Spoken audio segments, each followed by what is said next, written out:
He's probably a name that you are well familiar with. He's a longtime columnist and radio host, and he's written for all the major networks. Married with Children. He wrote on WKRP in Cincinnati, Full House. I didn't even know this stuff about him. Pretty amazing, the life that he's led. And I have to think, after all of that, that this has to be the high point for him, being on my show. Doug McIntyre, everybody. It clearly is. And on paper, I've had a hell of a life. I mean, I've actually thought if I ever wrote a memoir, which I'm absolutely not going to do, but I thought that would be a great title. On paper, it's been a great life. Because by the way, that's a great title. That's a great title. I've been a writer for 40 years. I mean, in reality, it's been a cesspool of disappointment.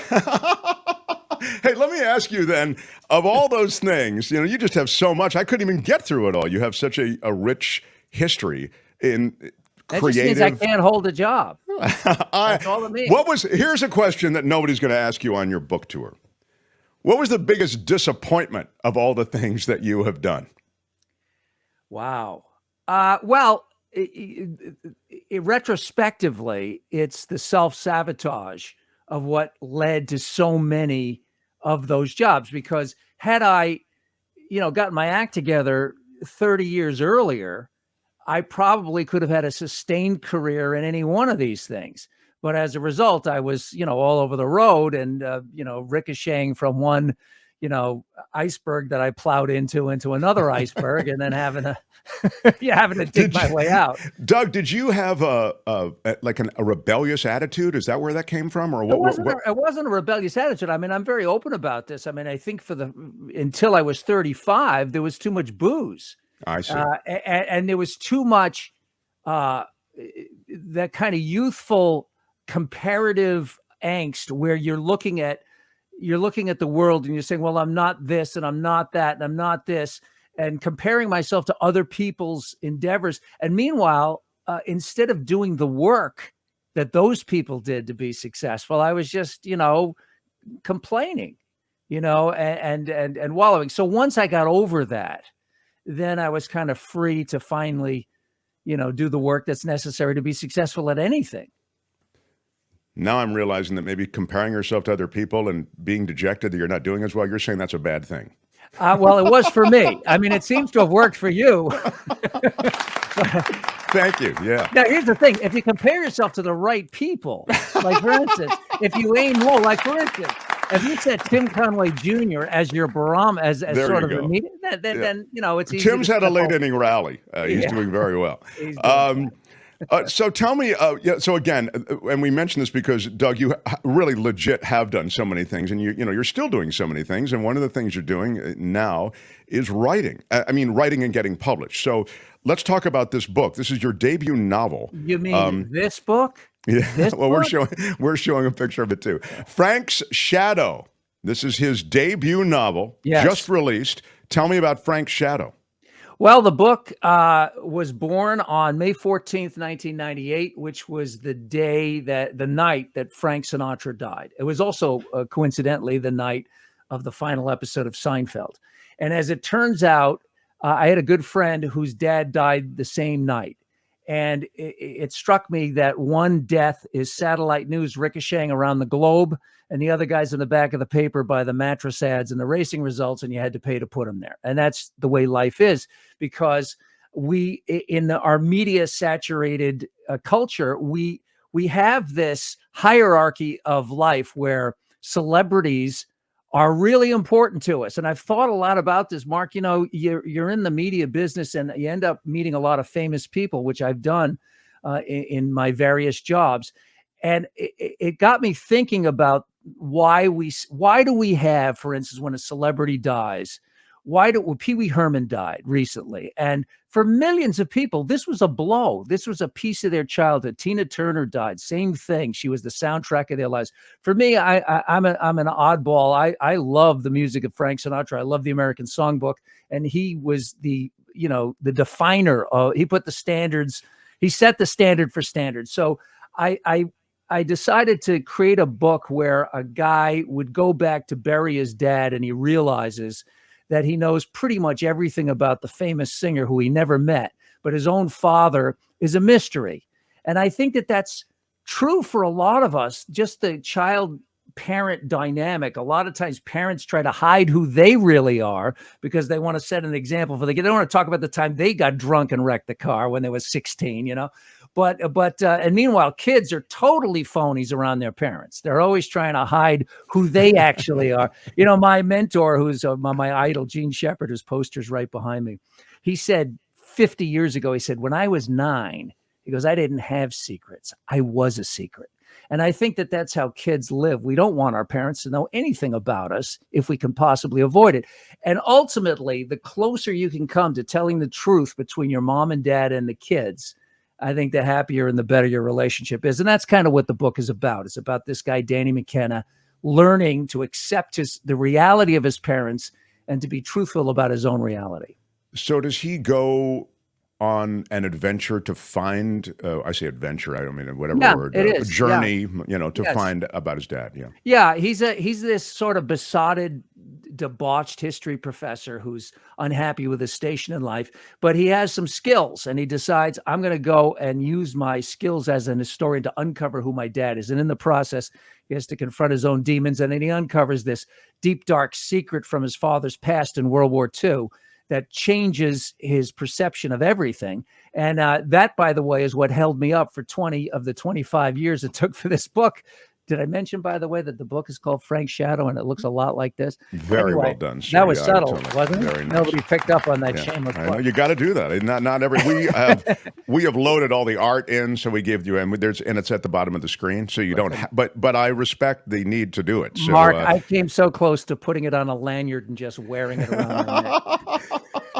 I mean, look, I'm impressed that you got, however this book became published, I'm impressed that you got it from start to finish. I think it's easy to start a book, but it ain't easy to finish it, and it's certainly not easy to get it, you know, out there so anybody else can read it. Well, I think that I give myself credit for determination. I always believed that there was a story here, a real plot and characters that were interesting. I just took me a very long time to piece to find out what the secret was. Everything I had come up with was either stolen or awful or both. And then, as often happens, about 6 years ago, the light bulb went off, and then I couldn't wait to get. So when I retired from KBC, and by the way, I have to show this. I'm using a stolen KBC. Oh, look at that. Good for you. How about that? When they tore down the old building, I took it with me. Anyway, you were there when they were dominant. I mean, now they're like just an and by the way, infomercial loop or something. It's not lost on the radio industry that when I got hired, they were dominant, and when I left, they weren't. So you can do the math. That's an odd brag, but nonetheless. Not a brag. It's just a statement of Arbitron facts. It's funny because you are a writer, you know. I associate you with the columns and that sort of thing, but writing a book, I mean, writing a story is a different thing. Had you taken a crack at, you know, this kind of thing in, you know, along the way in college or in education somewhere, or? No, you know, this was sort of for me, I think that a novel is the highest form of writing short of a popular song.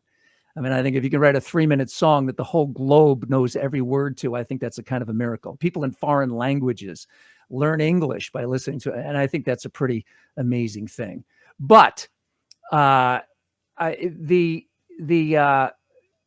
book was something that I wanted to do because I think long form fiction writing is like the Mount Everest of writing. And I had started, you know, when I was a kid, I was writing jokes or sketches, and then I learned to write half-hour sitcoms, worked up to full-length screenplays, etc. And then the newspaper column.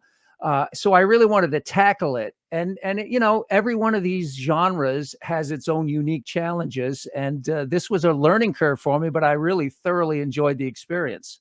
That's terrific. I congratulate you on it. And, you know, you're still on the radio. I just saw you the other day over at KFI. So, you know, we were ships passing in the night because I was just wrapping up. I was filling in for John and Ken at KFI, and you were coming in with Conway and with your baseball hat. I thought you're in the witness protection program of radio, which you might be.